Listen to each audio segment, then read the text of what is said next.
What's up guys, and welcome back to the channel. In today's video I have the keys to a 2020 Jaguar F Type V6. Now this is super cool because in my opinion this is probably the closest car to the new Toyota Supra. If you're unfamiliar with the channel, I own a 2020 Supra. I have about 4,000 miles on my car, but we're out here with some F Types. Mike is filming a convertible. We have two full reviews of each of these cars. But this car has around the similar horsepower and torque figures as the Toyota Supra, so we're going to go over that later in today's video. But right now we're going to give this out and drive it and see what the differences are. Mike's heading out, so we're going to get a good little takeoff of the V6. But this is a supercharged 3-liter V6. The Toyota Supra has an inline 6-cylinder with a turbocharger. So they're similar but still different, and they definitely offer a lot of differences.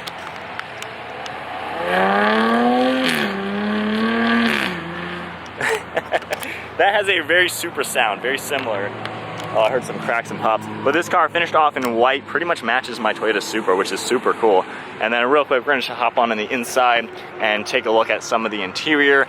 So definitely a much more premium interior comparing it to a Supra. This spec is about $91,000. The V6 F Type starts around $80,000. And then if we look at the Supra, it is a much cheaper car starting at 50 grand. And my car fully loaded is 56,000 bucks. So this is definitely a much more expensive car. The 4-cylinder F Type is around the $60,000 mark to start, but it's a lot less powerful than the Supra, of course.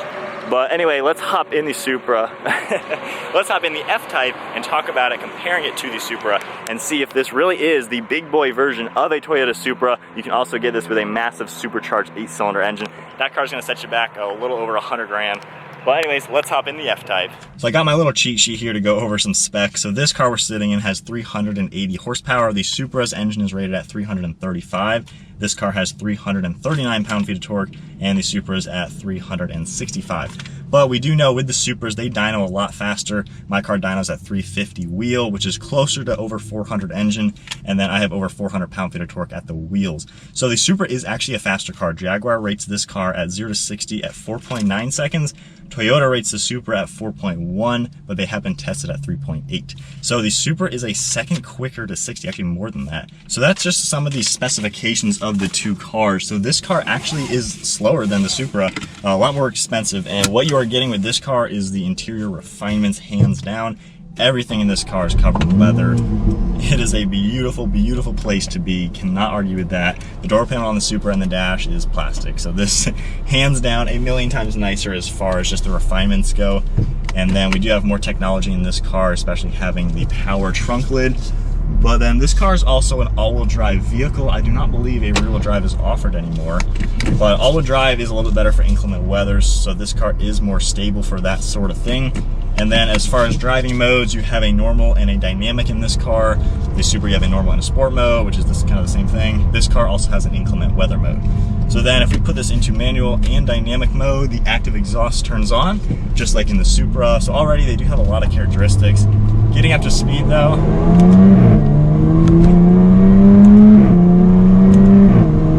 honestly, it is definitely slower than the Supra. That is something crazy. Looking at the numbers as far as what they're rated at, the Supra looks like it's probably gonna feel slower, but hands down, the Supra is a much quicker car than this. So with the Supra, you are getting something that is lighter, a little bit smaller, more nimble, and much more powerful, both utilizing the same ZF 8-speed automatic transmission. So they're both very similar as far as that goes, but the Supra is definitely more of a sports car than this. This has more of the luxury refinements that you would find. The brakes on this, they definitely do an adequate job. And then when we take some quick turns, the car throws its weight very well. I mean, it's nimble, but very solid feeling. It's composed. You can feel the weight of the car though. I will say when you hit a sharp turn, you can kind of feel the weight transfer just a little bit. So as I throw it into a turn, I can just feel, I would say, a little bit of vagueness with the steering. It takes a second for it to do what I want when I first hit the steering wheel. So right now, just turning it, it comes a little later. I'm not quite used to that given I'm used to the Supra. So there's definitely a big differences as far as the performance tests go. This car is not on the same level as the Supra as far as performance. So you are getting less with this car and spending $30,000 to $40,000 more. This is a lot more expensive than what I paid for the Supra. And then we'll do one last acceleration just to feel it out a little bit. You do get more for initial torque in this being supercharged, there is zero lag. As soon as you touch the throttle, it goes. But once you're into third gear, there's really not much top end or anything like that. I'm not redlining or anything crazy, of course, but there's definitely a big difference. So as of right now, yeah, the Supra's a better car. It's faster, it's more fun in the fun aspects to drive than this car is gonna be, which is crazy. That car is 50,000 bucks. This thing starting at 80 grand. This is a pretty penny for a car. So then if we put this into the normal mode now, automatic, everything conservative, this is where this car is going to shine compared to the Supra. This is much quieter and more comfortable. This suspension and everything, it just feels very smooth. It absorbs the bumps very nicely. And especially with the refinements of the interior, this is a quieter cabin, a much more comfortable interior to be in. It feels a lot more upscale, and everything you're touching, I mean, this is beautiful leather. Leather's on every single surface. I mean, everything you're touching is nice leather. The buttons have a high quality feeling to them. It is absolutely a better car as far as the refinements go. And then just cruising, there's nothing rattling, no noises, no anything little like that. The Toyota, of course, you're sacrificing a lot of that to get into it for a cheaper price like that. But it still is pretty crazy how you get more performance in the Supra than this car, which I like because, you know, that's the car that I own. So then with all that said, really the Supra, I would say absolutely falls above this in performance and is almost falls closer to the V8 F Type than it does with this car. The F Type V8 has like 570 something horsepower, some crazy number like that. It is a car that really packs a punch, and the 0 to 60 time is only like 0.4 seconds quicker, I believe. It's not that much faster of a car, and that car starts at $100,000, so that is twice the price comparing it to the Supra. And then if you do want to get an F-Type that is right in line with the price point of a Supra, you're looking at the 4-cylinder model. Now that car, I have not driven it, Mike has though. It is slower than this car, of course. So it is less of a sports car, of course, than the actual Supra is. And then I guess another thing you get with an F-Type versus the Supra, you have the convertible option, but at the same time, you can get the BMW Z4, which is pretty much the Toyota Supra. It's built on the same chassis. It is the same car underneath, just with a lot of suspension tuning differences, and you get the nice luxurious interior.